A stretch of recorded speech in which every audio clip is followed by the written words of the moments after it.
ஓம் நம சிவாய. திருவண்ணாமலையில் குபேரன் கிரிவலம் வந்தபொழுது அவருக்கு இந்த லிங்கம் சுயம்புவாக தோன்றி காட்சி தந்ததாக கூறப்படுகிறது. குபேரன் லிங்கத்தை வணங்கி வலம் வந்தால் அடுத்து வரும் 7 பிறவிக்கும் நிம்மதியான வாழ்க்கைக்கான செல்வம் வளம் சேரும். கிரிவல பாதையில் 7வதாக அமைந்துள்ளதுதான் குபேரலிங்கம். குபேரலிங்கத்தை மற்ற நாட்களை விட சிவராத்திரி நாட்களில் கிரிவலம் வருவது மிக்க நன்மை தரும்.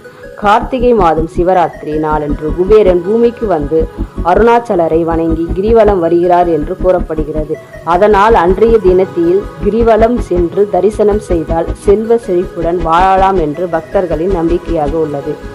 அருணாச்சலரின் அருளும் அங்குள்ள சித்தர்கள், யோகிகள், தேவர்கள் மற்றும் குபேரனின் அருளாசியும் கிட்டும். அதோடு நம்முடைய முன்னோர்கள் செய்த பாவங்கள் அனைத்தும் கலைந்துவிடும். நாமும் அடுத்து வரும் 7 ஜென்மத்திற்கும் எந்தவித கஷ்டங்களும்